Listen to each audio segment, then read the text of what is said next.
नमस्कार मित्रांनो, प्रेमाची गोष्ट या मालिकेच्या आजच्या भागामध्ये आता मुक्ता ही देवी आईसमोर हात जोडून उभी असते आणि म्हणते की आई, मी काय करू, मला खरंच काही कळत नाही आहे. माझ्यासमोर आता सईला आणण्यासाठी कल्याणकर वकिलाने एक मोठा मार्ग दाखवला आहे, परंतु मी काय करू मला कळत नाही. खरंच जो मार्ग मी ज्या मार्गावर चालणार आहे तो योग्य आहे का? मला प्लीज काहीतरी सांग ना, मला काहीतरी सुचव ना, मी जे काही करते ते योग्य आहे ना? याचा तू मला आता एक संकेत दे. जे काही मी करते ते योग्य आहे ना? कारण मला कळतं आहे मी जे काही मार्गावर चालते तो चुकीचा मार्ग आहे, फसवणुकीचा आहे. परंतु आता माझ्याकडे दुसरा काही उपाय नाही आहे. काही करून माझ्या मुलीला मला परत आणायचं आहे. म्हणून आता मुक्ता म्हणते की आता माझ्याकडे हा एकच पर्याय आहे. असं म्हणून ते एक फूल घेते आणि फूल देवीच्या डोक्यावर ठेवते आणि म्हणते की आता तूच मला संकेत दे की मी जे करते ते योग्य करते ना? असं म्हणून आता ती हात जोडते आणि डोळे बंद करते आणि म्हणते की देवी, आता तूच मला योग्य तो मार्ग दाखव. त्याच वेळेला आता ती डोळे उघडते आणि देवी जे फूल असतं ते खाली टाकते. म्हणजेच देवीकडून तिला कौल मिळालेला असतो. आता हे पाहिल्यावरती तिला खूप आनंद होतो. ती म्हणते की झालं, मला माझ्या देवीकडून कौल मिळाला. माझी देवीने मला कौल दिला. देवी आई, खरंच माझ्यासाठी आज तू खूप मोठं मनातलं वादळ बंद केलंस. कारण काही झालं तरीही या सगळ्या गोष्टीत मला आज कौल मिळाला आहे की हे सगळं जे काही सुरू आहे ना ते सगळं योग्य आहे. बस मला इतकंच हवं होतं तुझ्याकडून. देवी आई, आज तू माझं खूप मोठं काम केलंस. तुला मी कधीही विसरणार नाही आणि हे तुझे उपकार मी कधी विसरणार नाही. काही झालं तरीही मला त्या सावनीच्या तावडीमधून माझ्या सई माऊला सोडवायचं आहे आणि जो काही तू मला कौल दिला आहेस त्यानुसार मी योग्य चालते हे मला कळलं आहे. आता त्याच रस्त्यावर चालून मी त्या सावनीला हरवून पुन्हा एकदा माझ्या सईला परत घेऊन येणार. देवी, तुझे खूप खूप उपकार. माझ्या मुलीला माझ्यापासून कधीही दूर करू नकोस. लवकरात लवकर मला माझी सई माऊ घरी आलेली पाहिजे आणि त्यासाठी मला शक्ती दे. असं म्हणून आता ती देवीसमोर हात जोडते आणि माझे पुढचे प्रयत्न सगळे अगदी यशस्वी होऊ देत असा देखील आशीर्वाद मागते. नंतर आता ती आतमध्ये रूममध्ये आलेली असते. बघते की आदित्य हा गाढ झोपलेला आहे आणि ती खूप खुश असते कारण तिला फायनली देवीचा कौल मिळालेला असतो. नंतर आदित्य हा गाढ झोपलेला असतो. ती अलगदच आता आदित्यच्या अंगावर पांघरून घालते आणि प्रेमाने त्याच्या डोक्यावर अगदी हात फिरवते. तिला लक्षात आलेलं असतं की आदित्य हा गाढ झोपलाय म्हणून ती त्याला जास्त काही डिस्टर्ब करत नाही. त्याला ती तिथेच झोपू देते. आणि नंतर आता तिला डोक्यामध्ये विचार येत असतात की काही झालं तरीही आदित्यलाही मला तितकंच जपलं पाहिजे. तेवढ्यात तिथे आता सागर येतो आणि सागर आल्याबरोबर म्हणतो की मुक्ता, काय झालं आहे, तुम्ही मला कॉल करून बोलावून घेतलंच लवकर ये म्हणून. तेव्हा मग आता ती म्हणते की हो, बरोबर आहे, कारण जरा बाहेर या प्लीज, मी तुमच्याशी बाहेर बोलते. असं म्हणून ती त्याला तिथून बाहेर काढते. आणि नंतर आता तो म्हणतो की काय झालं आहे, तुम्ही असं बाहेर येऊन का बोलताय? तेव्हा तुम्ही मला का बोलवलं ते अगोदर सांगा, असं अगदी एक्साइटमेंटने तो म्हणत असतो. तेव्हा मग ती म्हणते की मला एक गोष्ट सांगायची तुम्हाला सागर. तेव्हा सागर म्हणतो की मुक्ता, बोला ना, कोणती गोष्ट? मुक्ता म्हणते की बरं, आता आपण नको बोलूया, तुम्ही एक काम करा, तुम्ही फ्रेश व्हा, हातपाय धुवून घ्या, मी जेवण वाढते आणि जेवण करता करता आपण दोघंही बोलूया. आणि तेव्हा तो म्हणतो की बरं ठीक आहे, मी जातो. असं म्हणून आता सागर निघून जातो आणि त्याच वेळेला मुक्ताही त्याच्यासाठी जेवण वाढते. सागर म्हणतो की मुक्ता, हे घ्या, चला तुम्ही पण सुरू करा. तेव्हा मुक्ता म्हणते की नको नको सागर, माझं पोट भरलेलं आहे. तेव्हा सागर म्हणतो की काय, तुमचं पोट भरलं आहे म्हणजे नक्की तुम्ही काय केलं आहे? तेव्हा मग मुक्ता म्हणते की सागर, एक खूप मोठी गोष्ट झाली आहे, ती मला तुम्हाला सांगायची आहे. आपल्याला त्या कल्याणकर वकिलाने खूप मदत केलेली आहे. त्याने खूप मोठा प्लॅन सांगितला आहे. त्यावर आता सागर म्हणतो की मुक्ता, तुम्ही ना त्या कल्याणकरवर अजिबात विश्वास ठेवू नका. एक नंबरचा फ्रॉड आहे तो माणूस. त्याने आपल्याला फसवलं या सगळ्या गोष्टीमध्ये. म्हणून त्याच्यावर तुम्ही अजिबातही विश्वास ठेवू नका. काही झालं तरीही तो जे सगळं करतोय ना, तो तुम्हाला फसवणूक करून करतोय. त्याच्यामुळे त्याच्यावर अजिबात विश्वास ठेवू नका. मला माहिती आहे तो सावनीचा माणूस आहे आणि तो त्याच्यासाठी काही करायला तयार आहे. तेव्हा मग आता ती म्हणते की नाही, मला तसं म्हणायचं नाही आहे सागर. खरं तर त्या वकिलाने आपली मदत केली. प्लीज आपण त्याच्यावर विश्वास ठेवूया ना. एकदा त्याने आपल्याला मार्ग दिला आहे, मग आपण त्या मार्गावर चालून बघूया की सगळं योग्य आहे की अयोग्य. तेव्हाच आपल्याला समजेल ना, त्याशिवाय आपल्याला समजणार नाही. म्हणून सागर, मी तुम्हाला सांगते की आपण आता जे काही वकील म्हणाला ना ते करूया. असं म्हणून आता मुक्ता ही सागरला सांगते की सागर, प्लीज, माझा याच्यावर खरंच खूप विश्वास आहे. मला असं खरंच मनापासून वाटतं आहे की या प्लॅनने वर्क होऊ शकतं. आपली सई माऊ परत आपल्याकडे येऊ शकते. तेव्हा मग मला माझ्या देवीने संकेत देखील दिला आहे, असं ती सांगत असते. तेव्हा मग आता सागर म्हणतो की बरं ठीक आहे, तुम्हाला असं वाटतंय ना, की या सगळ्यामुळे गोष्ट होईल, परंतु सगळं सावकाश केलं पाहिजे. काही झालं तरीही मुक्ता, कुठल्याही बाबतीत संशय आला पाहिजे नाही. तेव्हा मग मुक्ता म्हणते, की "नाही सगळं नाही. माझ्या मुलीसाठी मी कुठल्याही प्रकारची रिस्क घ्यायला तयार आहे आणि जर माझी सईमऊ पुन्हा घरी येणार असेल, तर त्याचा मला इतका आनंद होणार आहे, की कोणालाच होणार नाही." तेव्हा मग मुक्ता म्हणते, की "हो, सागर, काही झालं तरीही आपली सईमऊ ही लवकरच घरी आली पाहिजे. कारण तिलाही तिथे चैन पडत नाही आणि इथे आपल्याही जीवाला चैन पडत नाही आहे. काही झालं तरीही सईला आता खूप त्रास होत असणार. आपल्याकडे 4 दिवस होते. त्यामधलाही दिवस कमी झाला आहे. त्यामुळे माझी सईमाऊ ही खूप मिस करत असणार आणि तिला आपली आठवण येत असणार. परंतु ती काय करत असेल, काय खात-पीत असेल ना, खरंच मला कळत नाही आहे. तिची मला खूप काळजी लागून राहिलेली आहे. ती मुलगी काय करते खरंच मला कळायला मार्ग नाही." असं मुक्ता आता सागरला समजावते, की "सागर, आपण प्लीज या गोष्टीवर विश्वास ठेवूया. एकदा आपण ही गोष्ट करून बघूया." असं आता ती त्याला समजावत असते.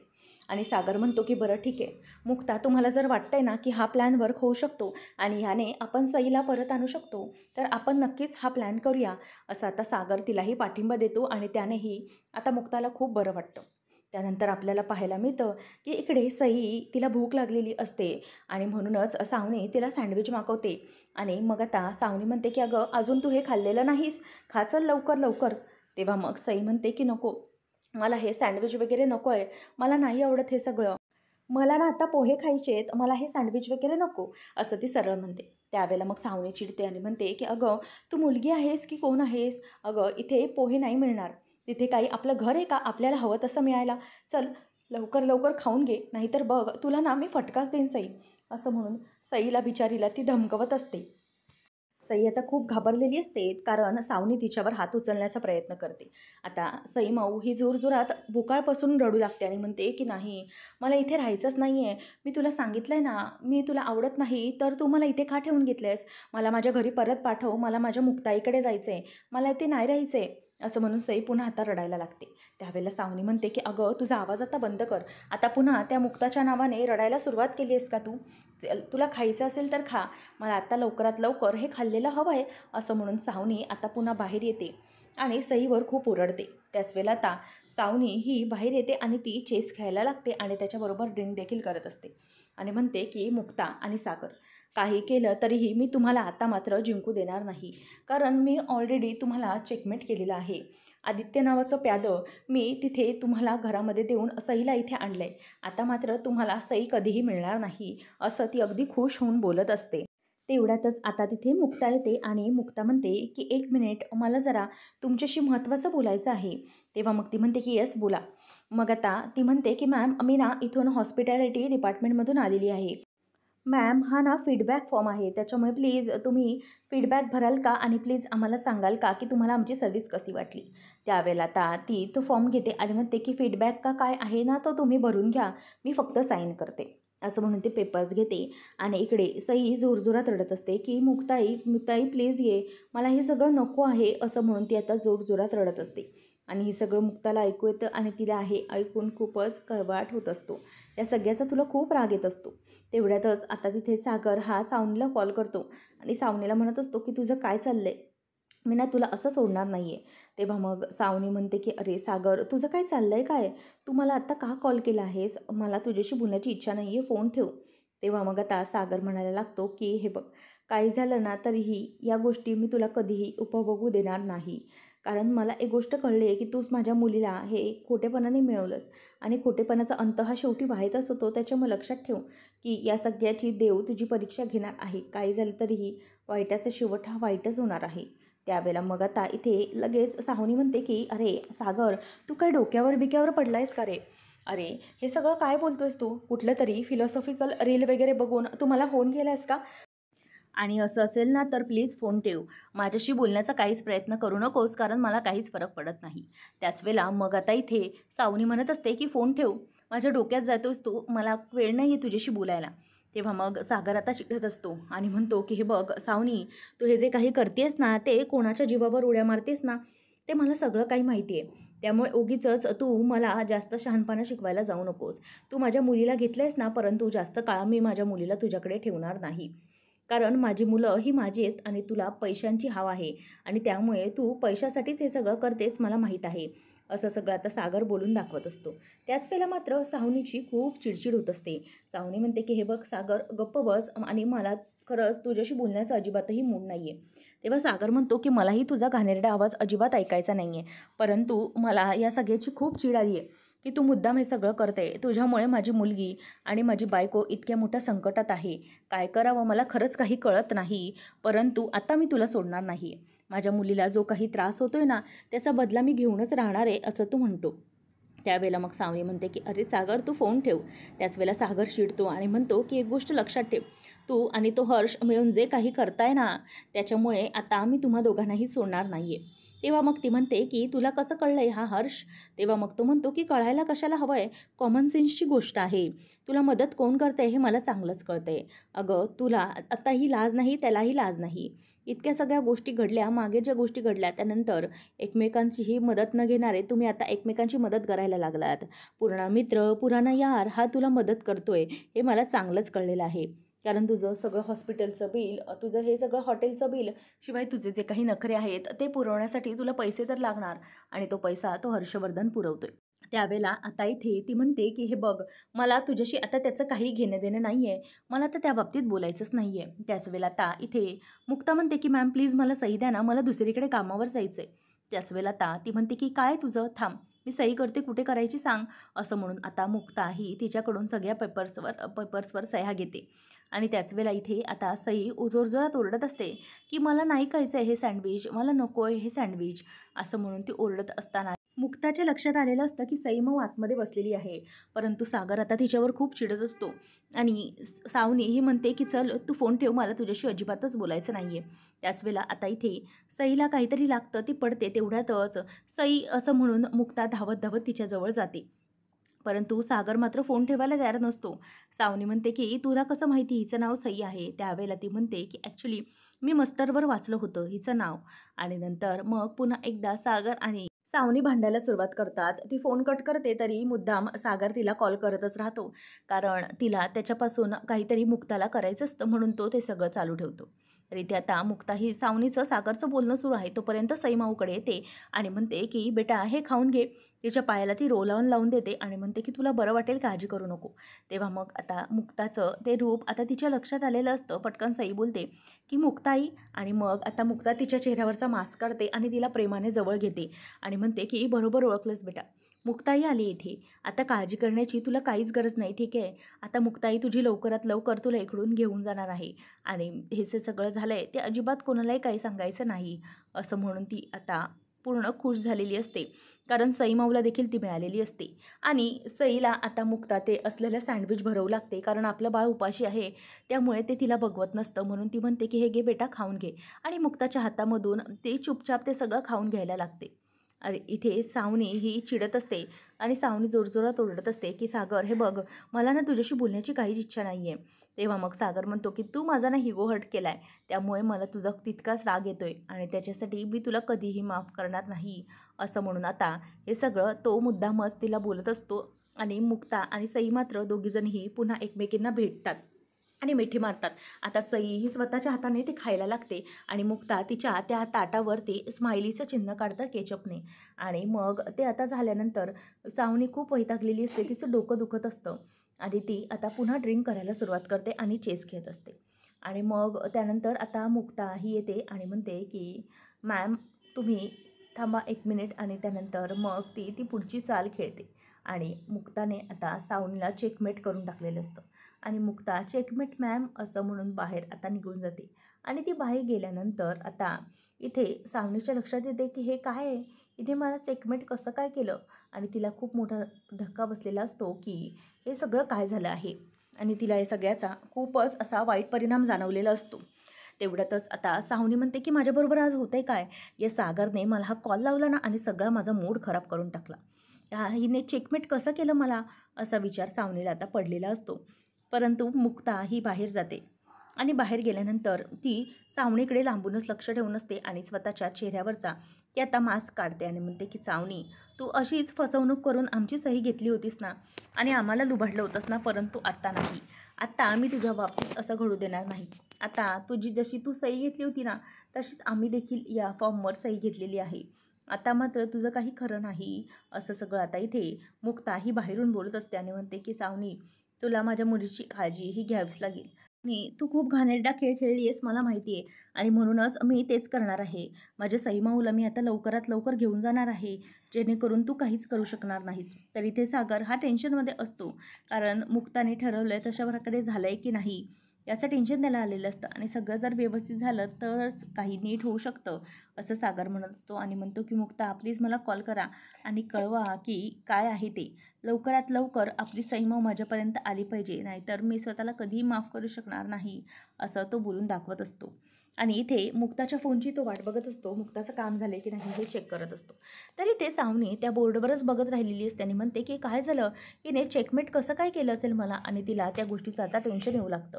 त्याचबरोबर इथे आता मुक्ता ही बाहेर असते आणि ती सावनीला लांबूनच बघते आणि विचार करते की हे सगळं काय चालू आहे. तेवढ्यात तिथली हॉस्पिटॅलिटीची एक मुलगी येते आणि म्हणते की मॅम, तुम्हाला आता यामध्ये फॉर्मवर सही घ्यावी लागेल, फीडबॅक सही. तेव्हा ती म्हणते कसला फॉर्म आहे, तेव्हा म्हणते की हॉस्पिटॅलिटीमधून. तेव्हा मग हे ऐकल्यावर तिला राग येतो. ती म्हणते की तुम्ही ठीक आहात ना, हॉस्पिटॅलिटीच्या फॉर्मवरती आता तर सही दिली होती, किती वेळा तुम्ही फोन करता, किती वेळा येता, तुमच्यामध्ये ना अजिबात कॉर्डिनेशन नाही आहे. तेवढ्यातच आता सई ते सँडविच गपचूप खात असते. सावनी तिच्याकडे जाते आणि बघते की काय सई, तू हे सँडविच कसं काय खातेस लवकर, हे तर तुला खायचं नव्हतं ना, मग काय झालं. त्यावर आता सई म्हणते की मी काय करणार, मला खूप भूक लागली होती आणि तसंही ना मला मुक्ताने सांगितलंय की अन्न हे पूर्ण ब्रह्म असतं आणि त्यामुळे अन्नाची नासाडी करायची नाही, जे समोर असेल ते खायचं, नाहीतर अन्नाचा अपमान होतो, म्हणूनच मी हे खायला सुरुवात केली, असं ती म्हणत असते. तेवढ्यातच इथे आता तिचं लक्ष त्या प्लेटकडे जातं, तर त्या प्लेटमध्ये केचपचं स्माइली काढून ठेवलेलं असतं. आता तिच्या लक्षात येतं की याचा अर्थ याच्या इथे अगोदर मुक्ताच आली होती, म्हणजेच मुक्तानेच हे सगळं केलं आहे, असं आता सावनीला पटलेलं असतं. आणि सावनी त्याच टेन्शनमध्ये तिथे बसलेली असते. काय करावं हे तिला काहीच सुचत नसतं. सावनी आता खूपच जास्त टेन्शनमध्ये असते.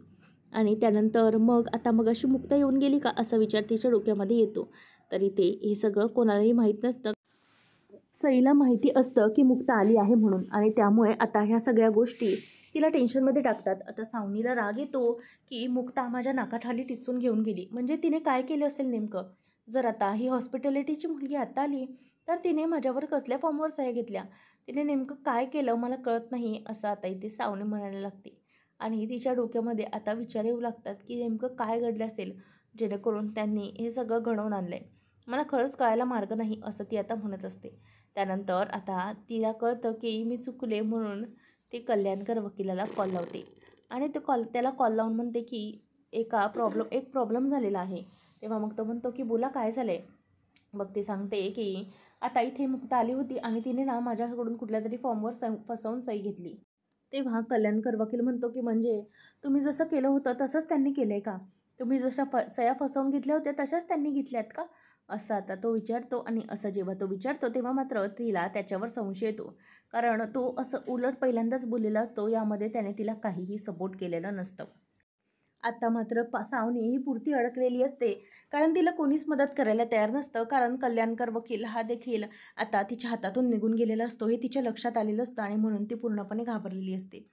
तर आता पुढच्या भागामध्ये आपण पाहणार आहोत की सागर हा मुक्ताला म्हणत असतो की फायनली आपण आता जिंकलेलो आहे, त्या सावनीकडून आपण फसवणूक करून पेपर्सवर सह्या मिळवून घेतल्यात, आता काही झालं तरी लवकरात लवकर आपण आपल्या सहीला परत आणायचंच आहे.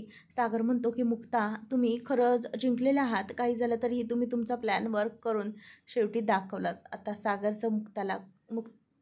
सागरला मुक्ताचं खूप कौतुक वाटत असतं आणि तो खूप खुश असतो. आणि सावनी म्हणते की नाही, काही झालं तरी ही माझ्या सईला माझ्यापासून दूर नेतील, त्यामुळे मीच जाते दूर, असं म्हणून ती निघून चाललेली असते. तेवढ्यातच तिथे सागर येतो आणि सागर हा तिला अडवतो आणि म्हणतो की 1 मिनिट, कुठे चालली आहेस तू, आणि जाणाऱ्या सईला थांबवतो आणि तिच्या हात धरतो. आणि सईमाऊ देखील येऊन आपल्या लाडक्या पप्पाला मिठी मारते. आणि त्याच वेळेला आता इथे सागर हा म्हणायला लागतो की काय, कुठे चाललेलात लपून तुम्ही, मला माहिती आहे कुठेतरी लपून चालला होतात, बरोबर की नाही, परंतु एक गोष्ट लक्षात ठेवा की तुमच्यावर माझी बरोबर नजर आहे, काही झालं तरीही तुम्ही कुठेही जाणार नाही, तुमच्यावर पूर्णपणे नजर आहे माझी. आता सावनीला टेन्शन आलेलं असतं की सागर हा मला काय करतोय किंवा काय करणार आहे, परंतु सागर म्हणतो की हे बघ सावनी, काय झालं तर ती माझी मुलगी कुठेही लांब जाणार नाही. सावनी मात्र पुरती घाबरलेली असते. आता काय करावं हे तिला काही सुचत नसतं आणि पळ काढणारी सावनी आता सागरला बघून खूप घाबरते. सईमाऊ मात्र पप्पाला मिठी मारून म्हणते की पप्पा प्लीज मला वाचवा इथून. तेव्हा मग तो म्हणतो हो मी तुला इथून घेऊन जाण्यासाठीच आलोय बाळा, अजिबात काळजी करायची नाही. आता सागर आणि मुक्ताचं असं ठरलेलं असतं की लवकरात लवकर ते जे पेपर्स आहेत ते कोर्टात सबमिट करायचे, जेणेकरून लवकरात लवकर या सगळ्यातून बाहेर पडता येईल. आणि इथे मुक्ताला मात्र हे सगळं मान्य असतं. सावनीला आता खूप टेन्शन आलेलं असतं, कारण काही करून तिला आपल्या सईमाऊला त्याला द्यायचं नसतं. परंतु काही करून आता सागर आणि मुक्ताने खूप मोठा डाव टाकलेला असतो आणि त्या डावामध्ये सावनी आता अलगदपणे फसलेली असते. काही करून तिला आता सईमाऊला मिळवता येणार नसतं, कारण जे काही पेपर्स घेतलेले आहेत त्या पेपर्सची सही आणि ऑटोग्राफ करण्यासाठी, सगळं काही करण्यासाठी मुक्ता रेडी झालेली असते. आणि इकडे सागर मात्र आपल्या सईमाऊला म्हणत असतो की सईमाऊ तू घाबरू नको हं, आपण लवकरच आपल्या सगळ्या गोष्टी पूर्ण करू आणि तुला मी परत घेऊन जाईन आणि 5 दिवसामध्ये, येत्या 4-5 दिवसांमध्ये तू परत घरी असशील, असं ते सांगत असतो. त्यावेळेला मात्र सावनीला खूप राग येत असतो की ह्या सगळं कॉन्फिडंटली कसं बोलते आणि हा देखील आज इथे कसा काय आला, हे सगळा विचार त्याच्या डोक्यामध्ये अगोदरपासूनच आलेला असतो आणि तो ते आज बोलत असतो. अशाच मालिकांच्या अपडेटसाठी चॅनलला सबस्क्राईब करा.